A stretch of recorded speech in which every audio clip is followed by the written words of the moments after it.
This program is designed to provide general information with regards to the subject matters covered. This information is given with the understanding that neither the hosts, guests, sponsors, or station are engaged in rendering any specific and personal, medical, financial, legal, counseling, professional service, or any advice. You should seek the services of competent professionals before applying or trying any suggested ideas.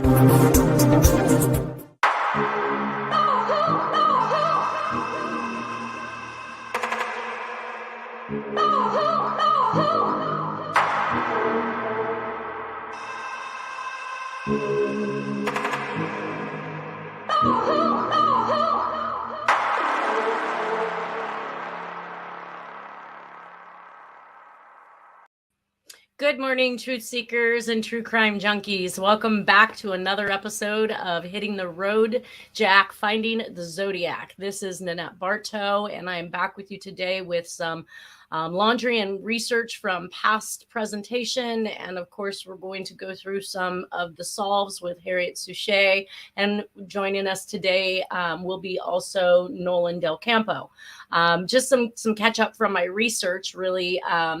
If we can throw that presentation up, we're going to backtrack again because, of course, I'm still reading through the Texarkana Phantom FOIA files, and I did find that there were some fingerprints that were unexplainable that were found in that particular crime, in the Booker crime. Also, that she had been raped, which was kind of news to me. A lot of these cases that I looked at, either there was a sexual assault with some type of an item, but this one actually indicates that she was raped. So there may be other crimes that I have 86'd or not looked at, since I did not believe that it was within the realm, or this could simply have been the beginning where he thought this was something he could get away with, and then later found out that he could not, and then started using objects instead of actually raping the victims himself. I did also pull out information in regards to a question footprint impression that was at the scene, and they indicated it was a size of approximately 9.5 to 10.5. Now, of course, that seems like a very wide range, and I'm sure there's a reason why they couldn't actually narrow that down, but it is still within the range of the Zodiac killer. A little bit of trivia during my research, as well as I found out that JFK's father was a very good friend of Hearst, and JFK's father, as I've been told, and we'll talk about this here in a little bit, was also a bootlegger of rum. So, of course, that is all backed by that whole mob and syndicate type stuff that I've indicated has been revolving around these people in these cases this entire time. JFK's father also asked Hearst to give JFK a job, and thus he did work for the paper for some time in a journalist or investigative type manner, mostly I believe over in the Europe area, but still the bottom line is we have another connection here to Hearst. Let me go ahead and bring in, let's see. Oh, I am not sure why that one came up. Oh, okay. So I've been doing continued research in regards to the actual caliber of the casings that are found and the guns that were used. So and this was obviously brought up by one of my commenters on YouTube, CD, in regards to whether or not a 32 Colt could shoot a 22 bullet. And obviously, we see the Western Super X caliber 22 long rifle cartridge cases. I thought that meant that it had to be shot from a rifle, and it does not. It can actually be shot from a pistol. The interesting part of this is that, of course, they talked about a 22 Colt Woodsman pistol, or that the casings were similarly fired from this type of a weapon. And then down in, I guess, at some point in time, we also see that there was the foreign make on Dania Beach. So what I did find out about this is that while they indicated it was a Colt automatic pistol or revolver, it appears that they all had extractor marks in the bottom of the casings, which means that something extracted that from the gun. It was not a revolver. So we are looking at an automatic, semi-automatic, something to that degree. And what I did find is that they could actually put a particular type of casing around the bullet that would allow it to be shot from a 32. Now, if this was knowledge for anybody who was in the gun know, then Jack would have known this and possibly have even made his own bullets at that point in time. Either way, it is entirely possible to shoot a 22 caliber bullet from a 32 Colt, and that is just based on what casing the bullet is actually put in. And so here is some of the research that I looked up. We can see what the 22 long rifle bullet looks like over here in the bottom right-hand corner. Let's see here. I did kind of look at the diameters to see if it is possible. I mean, the 22 is a smaller diameter than the 32. Obviously, though, your bullet would kind of shimmy back and forth, and that's why they talk about these other cases. So you're not actually altering the gun in order to do it. You're actually just placing the bullet itself into a different casing with a larger diameter, and then that would make it capable of being fired from the 32. So CD, yes, you were right. That does appear to be something that is possible. I'm going to continue that with some gun training that I'm going to be having, and I'll be asking some of these similar questions in regards to the bullets and which ones can be shot from which guns. Let's see. There is also, I need to do some research, and we will backtrack once I do that. That Dewhurst speaks about the 22 rifle that Jack had being a prototype that was stolen from the company, and that his firing pin was slightly different. And in Stephen Dewhurst's book, he indicated that he believed that the firing pin had either been shaved down or something to that effect in order for it to be the size that it was, or that the company was trying different sizes, and that's why the prototype that Jack ended up with had a slightly different imprint in regards to the casing itself. Now I'm trying to put that together and find out if that has something to do with possibly firing it from a different type of gun than it was initially made for. And this would be a great way to confuse the police, obviously. If you're shooting a 22 out of a 32, the rifling characteristics are that of a 32, but then the 22 bullet is being shot from the same gun in another crime spree, and that, or not another crime spree, I'm sorry, really within the same crime spree, but at another crime scene within that crime spree. So we'll get back to that.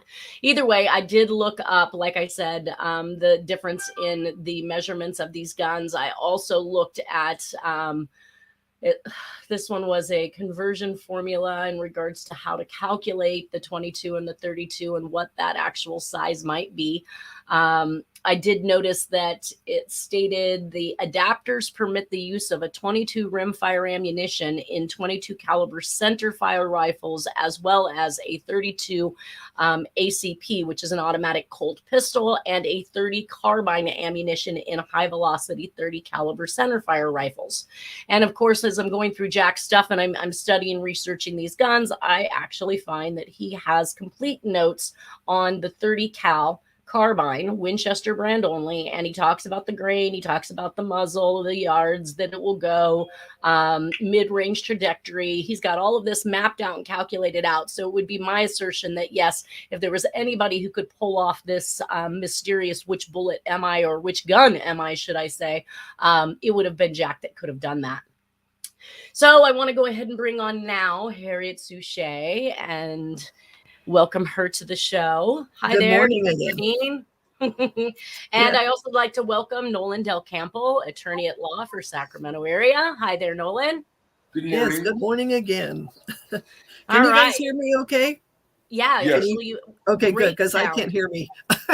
I mean, I can, but maybe it's because I'm clogged in my ear.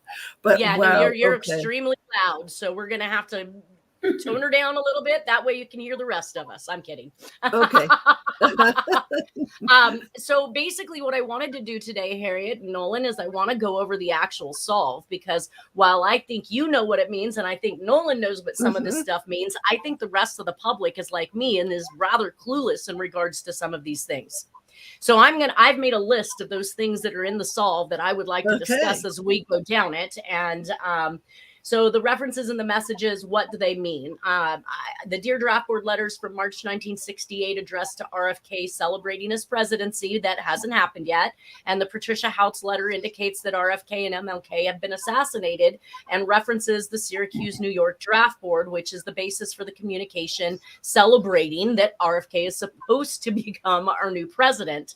However, the Patricia Houts letter purports to be written 11/1/1967, which would indicate it was written before the Dear Draft Board letters. But I am researching the postmarks as we talked about before, and I do have some interesting stuff to talk about those in the presentation if we have time to get to them.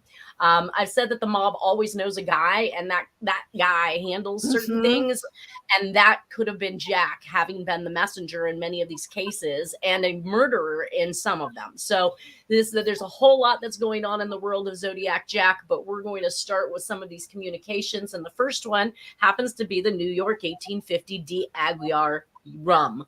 What is the background on that, Harriette? All I know is when I started seeing the d'Aguiar and, 1850 coming up, and then, rum, I looked it up, and it's exactly, if you look at, there's a label, they have pictures of it that is still presented that way. The label has N.Y 1850 d'Aguiar rum. And I'm guessing this is just something that, they helped bootleg it, and you know what I mean, and during Prohibition, but it's a rum because I looked up the company. It's their specific recipe is aged 12 years before it's sold. So and now and more along the lines of the family who owned it. What is their background? The family who owned it, that I don't know. All I know is just the style, and I'm guessing that's the name, probably Caribbean. So I just looked up as much as I could to make sure that there was such a real rum company, and I was shocked. It's very popular today. It's a famous since 1850. That's when they established their specific recipe and started selling. So were you or were you not able to associate the rum makers with JFK's father? Or was that just because he ran rum that you thought that there was a connection? I think it's because it's, in New York, and I know that watching many of the old speeches of when Senator Bobby Kennedy was at the end of his get-together, he would have a toast with rum. Gotcha. So, yeah. All right. In fact, the night that he was assassinated, he had just done a toast with rum, and then they left. And I think this is where Nolan Del Campbell could come in, because he, that's when he had his toast. Yay, we won the primary, and so it's on to Chicago and let's win there. Okay. What's that? It's on to Chicago and let's win there. It's his last public words. Oh, gotcha. Gotcha. No, so I did read a little bit about it. And of course, I always want to say you can't trust the news or the internet, but I did see that JFK's father did run rum during the Prohibition. Is that something that you were also aware of, Nolan? I knew he was an alcohol runner. I didn't know it was specifically rum, and I bet it was more than just rum. But right. Yes. All right. That brings us on to the next question, which is John E. Walsh II. And what I really want to say about this before we start this is that it's interesting that his name is coming up in these communications at all. So early. Definitely early. Simply because we know that as the Scorpion, the Zodiac wrote John Walsh in 1990. So and I think that was because he began airing episodes about the Zodiac. He began talking about the infamous killer. And of course, I thought that he was making contact with him because, like Tom Voigt, he wanted his story told. So he was trying to get to somebody who would tell his story. But now that you're coming up with his name so early on, what is his part in this particular communication? That his father, from what I'm understanding, but it's really hard to find out any more puzzle pieces. His father knew McCabe, the Navy guy that was that there's this Irish mob type connection, but the guys who were against the Kennedys, you got the Irish mob that's for the Kennedys and the Irish mobsters that are against them.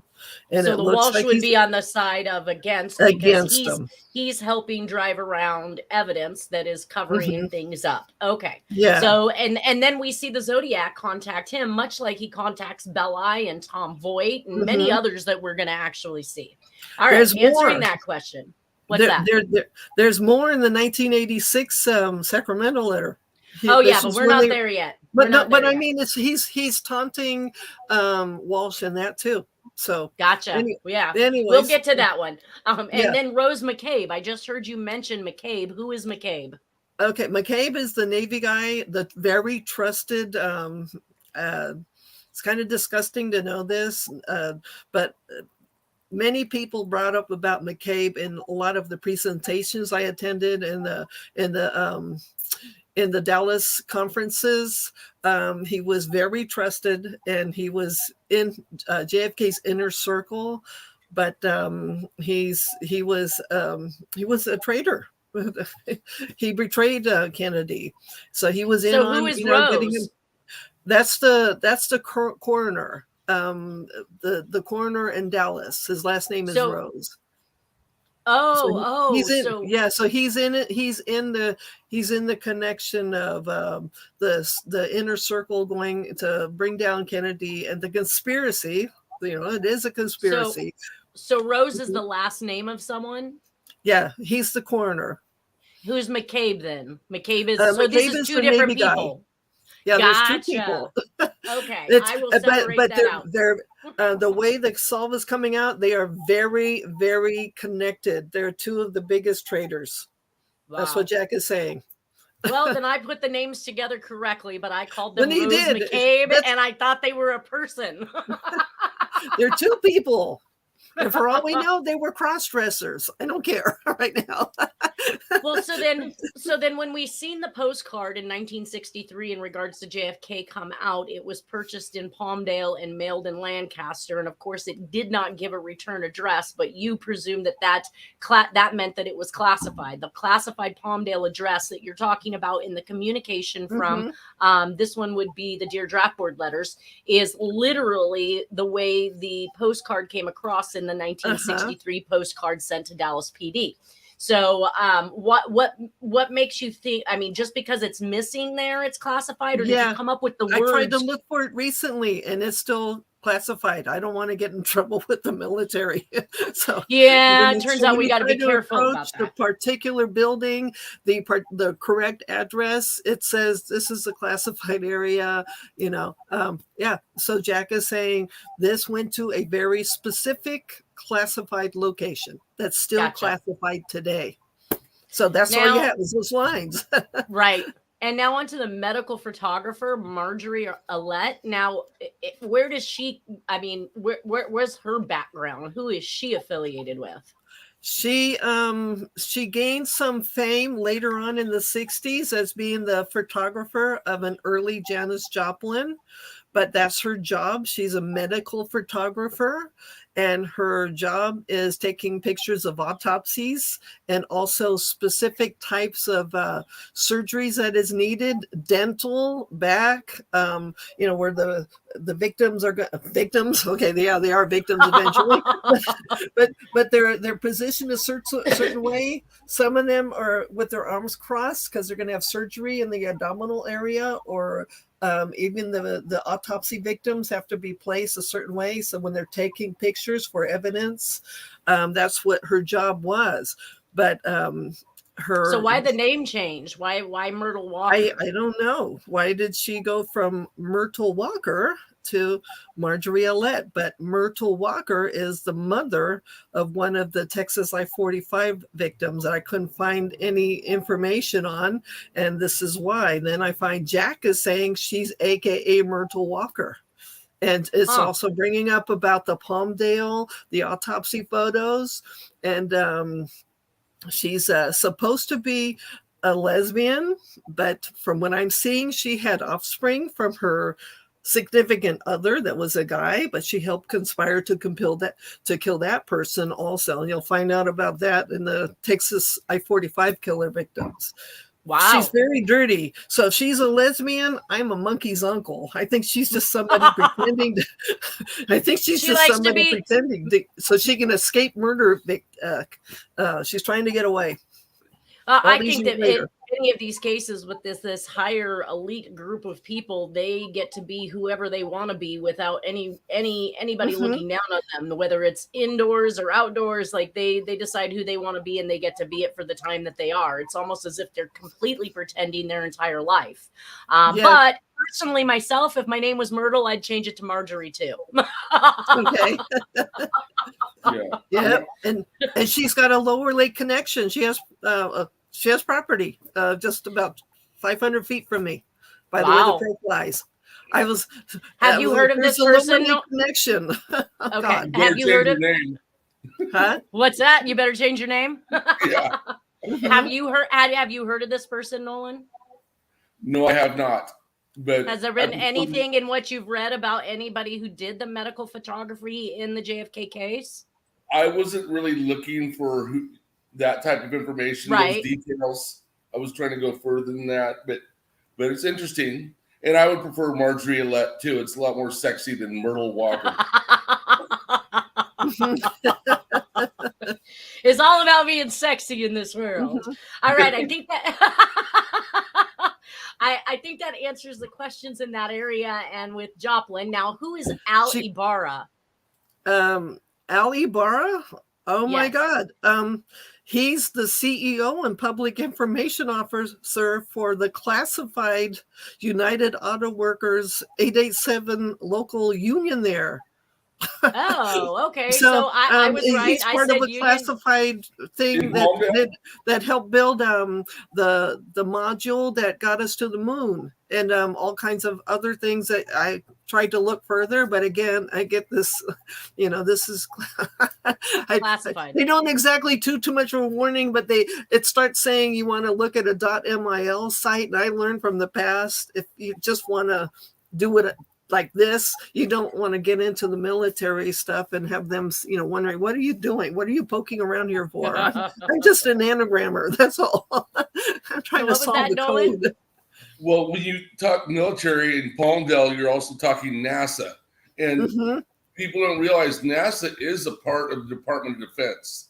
Right. And so they're under the guise of the Secretary of Defense and CIA and other, and the executive branch.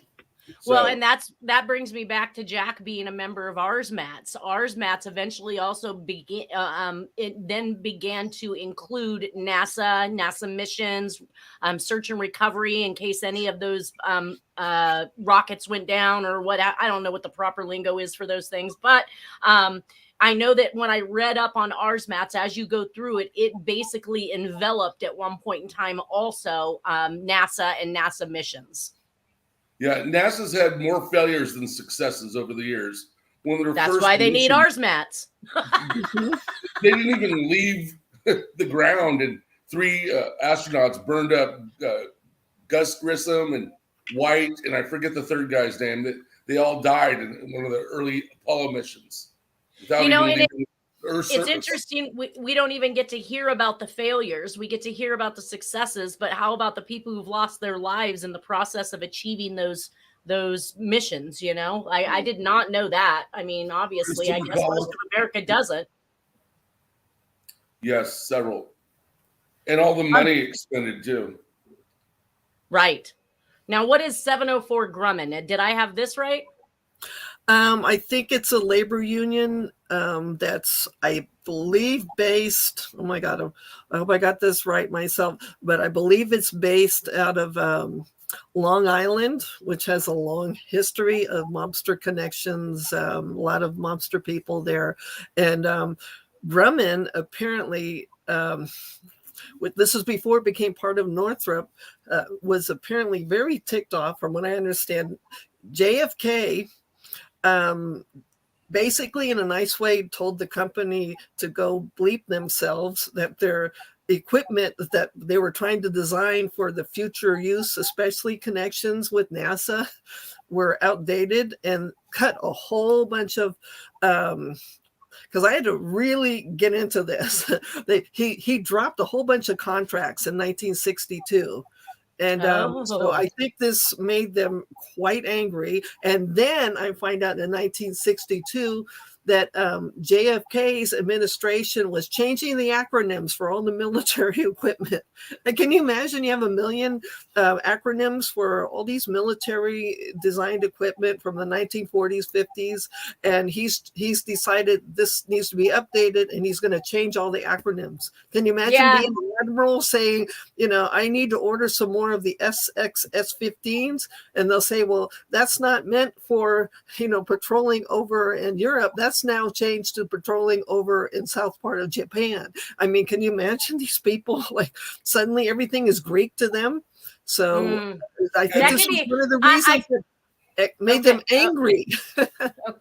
Another issue with JFK a year later in 63, he was also exploring combining or at least working with the Soviet Union in regard to the space exploration.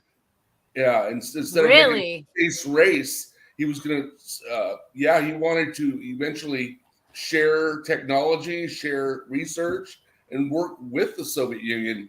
And people at NASA and people at CIA did not like that. I bet. Well, then he's on everybody's list. He's on the steel people's list, the lumber people's list.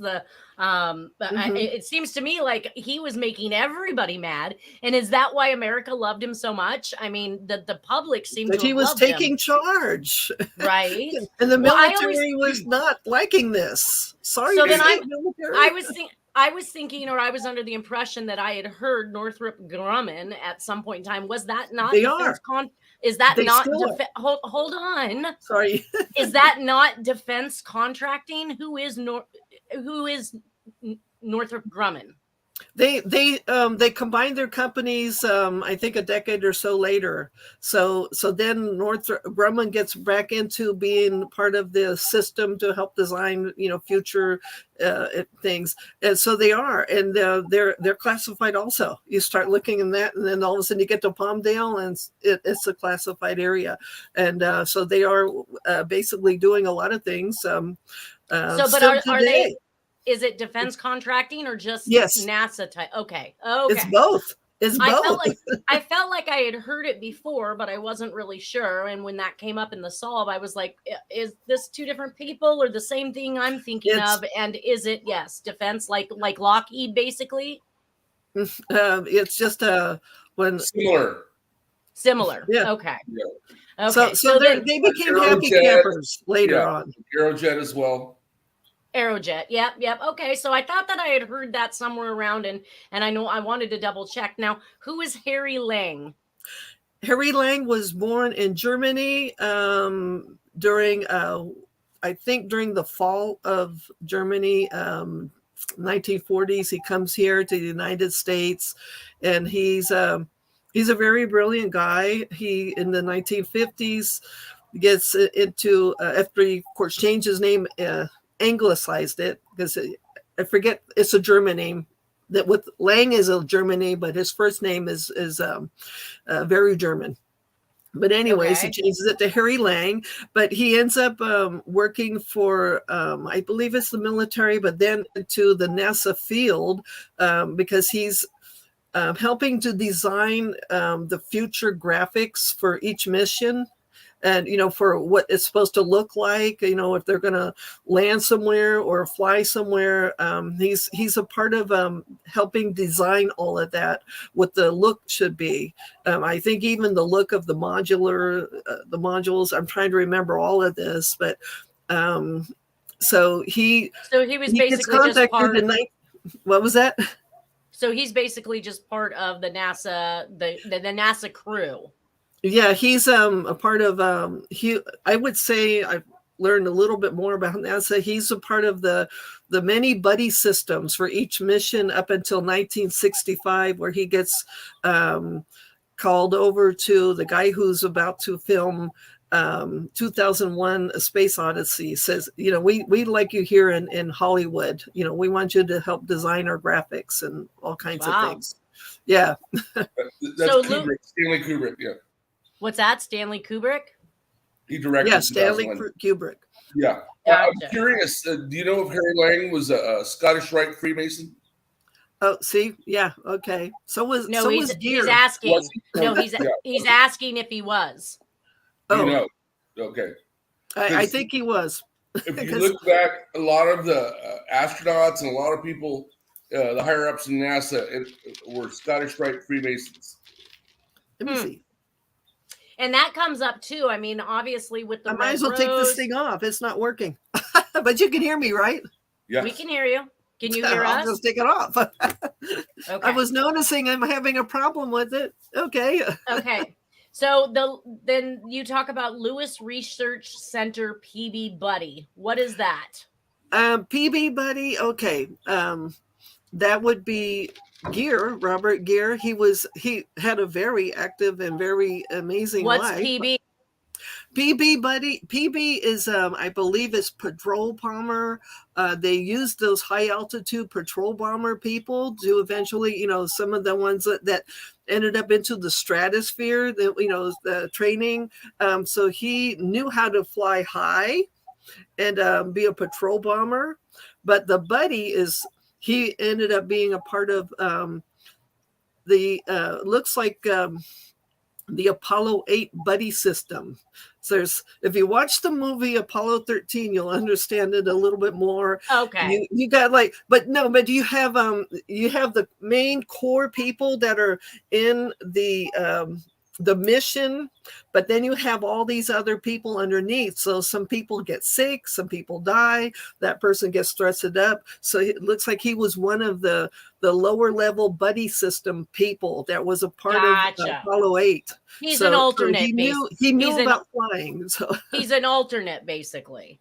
I would think so. Yeah. Okay. And then Apollo 13 was also a failed mission.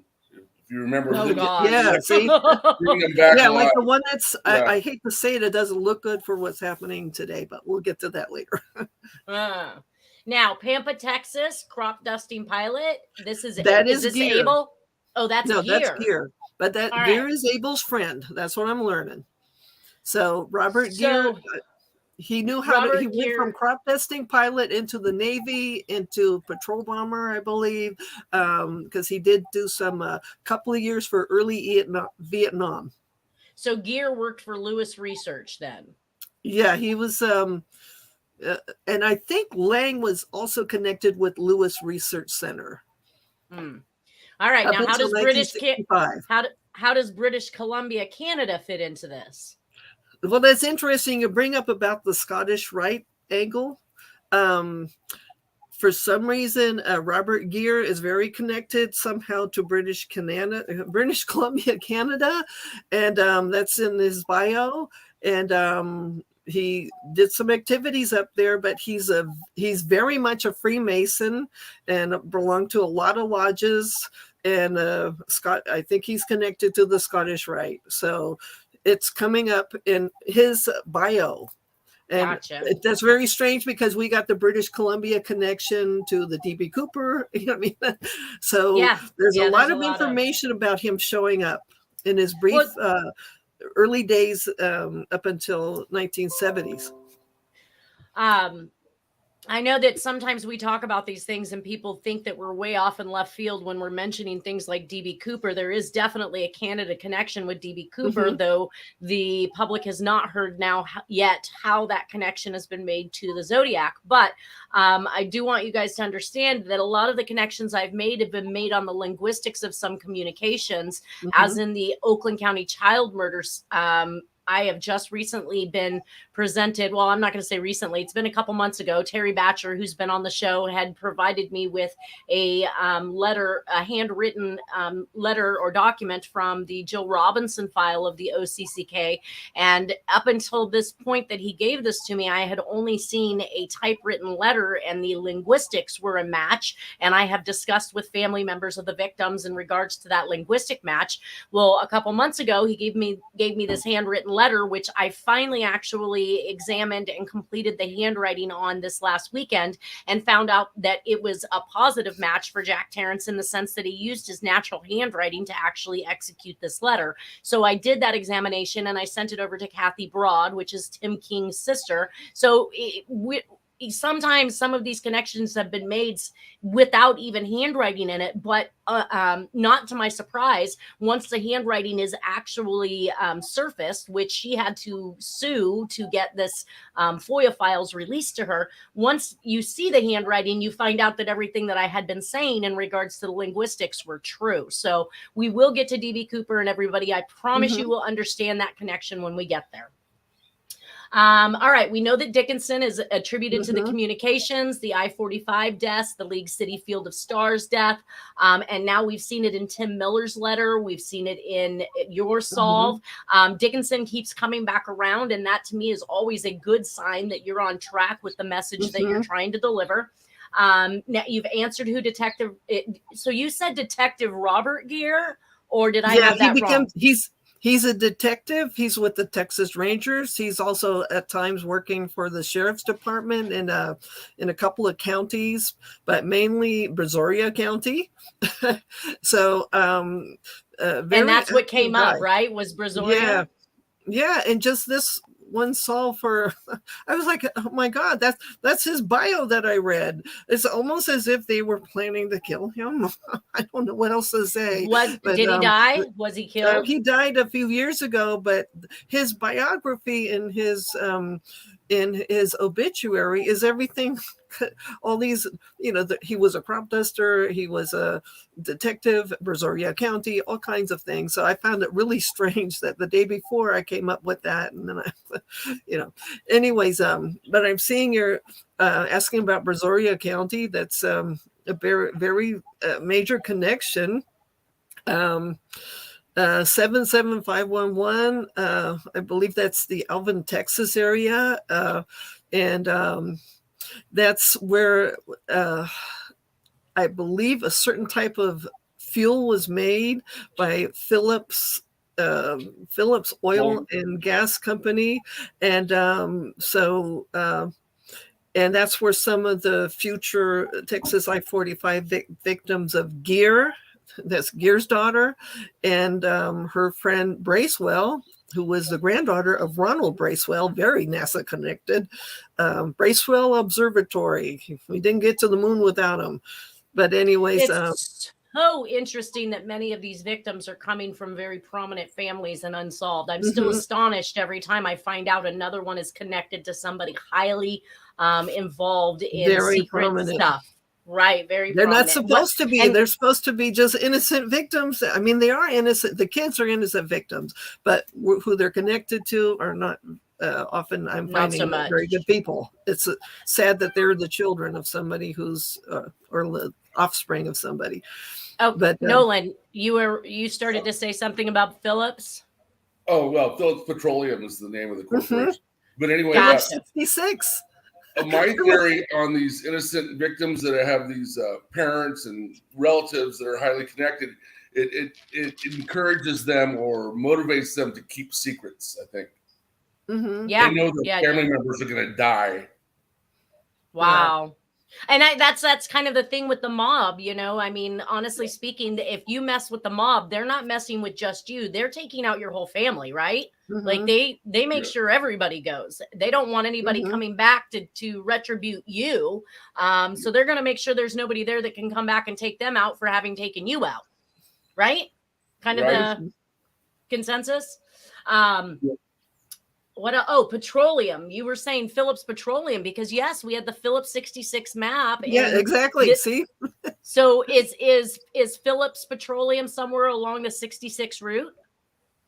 No, that was the company Phillips 66. That was the name of the gas station. Yeah. So they made gas and oil and everything for our vehicles, but they also, it looks like they made a specific blend for the Saturn V rockets.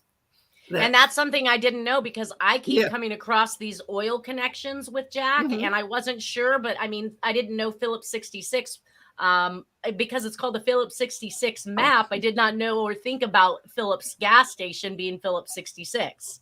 Mm-hmm. Yeah, definitely. That's where the map was bought. Uh-huh. Oh, okay. Gotcha. Gas stations were where you bought maps back in the day.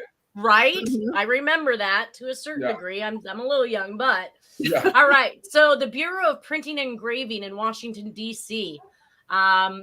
These people I found, I did do a little bit of research as I talked to you about, Harriette, and found that they actually handled a lot of the printing and engraving for the Treasury Department, which would have been money plates, would have been notes and different things of monetary value. I thought that this was an extremely interesting theory that I went off on because I started researching the postmarks and the cancellation postmarks, which again is done by the post office, obviously a government agency that would likely have had their printing and engraving done with the Bureau of Printing and Engraving. So that maybe when he's saying in the Dear Draft Board letter, Bureau crazy, that he may be talking about that, the Bureau of Printing and Engraving, and not necessarily the FBI, correct? I think it could be both. But anyways, the Bureau of Printing and Engraving, you talked about how it also prints up money, right? Oh, well, that's where the Secret Service comes in because they're also connected to the Department of the Treasury. So you have a lot of interconnections here. It looks like Jack and his world were seeing how bad they have been infiltrated by the really bad side of the mob. So, right. Well, I was thinking more along the lines of the connection with the printing and engraving and the ability for Jack to move his stuff through the postal system as he was capable of doing, number one. And also, the Treasury goon, because you had at one point had done some solves which indicated that Jack was likely a Treasury goon. He was an IRS goon. Gotcha. Which would make sense. Which would make sense with the information that I found that his address when he came back from the military was located next to the Lyndon B. Johnson comptroller's office. So I am definitely finding this relation to anything having to do with funds and money and engraving. And of course, the Bureau of Printing and Engraving also handled stamps, correct? For the post office? So everything is kind of running in tandem with your message, which is kind of exciting. Yeah. But I'm seeing you brought up about the Giori press. Giori press is a certain type of style for pressing the stamp. Okay. And because there's another different methods, but sometimes they went out and did some really non-government related connections to get a unique stamp. And then, of course, they were using some, like for this one that had David Thoreau, they had a specific artist that created something, and then they used that artist's renderation of this. So they really did something amazing, with this. And I got a cat that wants out. Come on, kitty. Let him go. Okay, so NBC and ABC, who owns these entities? NBC, I believe, was owned by National Broadcast Company. I'm actually running a blank now at the time. And ABC, how about ABC? ABC is currently owned by Disney, but so. And we have the Disney on that one too, but we definitely have several Disney cross connections that we've already had to date. So there must be some involvement with Disney, and everything that's going on. And then MGM, that's where they did the back lot picture of the first moon pass, correct? Yeah, that's what it's, and it's because it was pretty much ready to be used because Lang did the decorations for space there, and the setups and what space is supposed to be looking like. So it was ready to go. Well, I also wanted to pull out that a lot of times when people are trying to solve these ciphers, they always think that they should come up with some message that's consistent with what the Zodiac was actually writing in the forefront of his communications, when that is not necessarily true. We don't always anticipate to find exactly what he's writing on the outside, on the inside of the communication, because then he'd just be repeating himself and there'd be no hidden message. So I did notice, though, that you had in here that Dr. Martin Luther King, go catch Columbia Broadcasting System Quest and NBC, ABC to televise. What made me really perk my ears up looking at that is that, look over here in the Black Dahlia postcard, go slow. He was, I kept saying that he constantly refers to hurry up, slow down, go slow, go fast. These are key catchphrases that he's putting. So it was very interesting to see go catch, because of course that is not an actual message that you saw in the communication itself, but it is definitely something that he is consistently saying, go, go, go. Yeah, his phrasing. Yes. So, but you brought up, okay, no, can you go back to that just for a few seconds? So, Columbia Broadcasting System, they pretty much had the license of the Moon Quest, and so the other two were, okay, Columbia Broadcasting System was number one, and then NBC and ABC number two. So he's really spelling out right here, because spelling out what? He's spelling out that this was the top company, Columbia Broadcasting System. They pretty much had the future rights to do this. And then who owned number them? two, number three. What was that? Who owned Columbia Broadcasting? Who? William Paley was the owner of CBS. So if you yeah, well, Nolan will remember the when JFK died, that was CBS Broadcasting, oh my God, I can't think of his name right now. Well, that actually makes something interesting, because CBS 13 News was the only news company to actually take an interest into Dennis Kaufman's story. So while he couldn't get anybody else to pay attention, they've even quoted, we just talked about it last week, a gentleman who is producing a site trying to say that Dennis doesn't really have a case, but he couldn't understand why CBS 13 took an interest in him. Well, here you go. Jack talked about CBS 13. They knew this. These people know who Jack is. I put money on it. Walter Cronkite, he's the guy. So even with the Moon Quest thing, there's Walter Cronkite. He's the main guy doing the moon missions, and then the other two, ABC, NBC. So they were kind of like in line that way. And I didn't mean to cut you off, Nolan. You were saying something about CBS.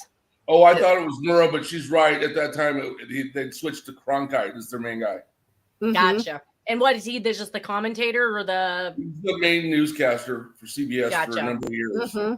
Well, that puts us on to Patricia Houts. We've only got about 2 minutes left, but we could actually, again, I'm researching the cancellation postmark with the Philatelic Society, the Sacramento Stamp Club, the references in the message, and what do they mean? I wanted to know, is it saying that Richard Nixon will be or has been voted president-elect? Has been voted president-elect. Yeah. Which means our date is just a phony date. Yeah, just to anagram it out. That's all. It's just numbers, and if it fills in amazing. What would you make of the postmark if you were told the postmark said 1967? No, the postmark is pretty blurry, and I'd like to, if I brought it up, it's going to be still blurry, because I found when I was working on that through one of our nemesis websites. I'm just trying to get that question out there first. What would you say if somebody came and said it's postmark 1967? It was not. That it's blurry. That is blurry. No, not that it's blurry. What if they could show you a postmark that you could visually see that said 1967? How would you overcome that when you're trying to claim that this letter wasn't written for another year later? Would you say that Jack had access to stamps? He had access because of the Bureau of Engraving and Printing? Like, there's got to be a reason. Yes. Why? Well, that would be George Hodel. That would be George Odell. I'm giving a plus for Steve Odell, who said his dad had all kinds of equipment that were able to be used in his system in the basement at the Snowden house, or the house that's very famous. So they were able to fake the postmarks for cryptic messages. When So I will that's let everybody really know, good. I did find out that these postmarks have been hand rolled. They did not go through the postal system as somebody who dropped it in a mailbox or had it picked up at their home. And we're going to have to talk about that next week because we are at the end of our 50 minutes now. I thank you guys once again for being here. Thank you. It looks like we're going to pick back up with the rest of this history next week. Everybody have a wonderful weekend. Enjoy your Labor Day. Bye. Bye. Can't wait for Monterey Pop. Thank you. Yeah.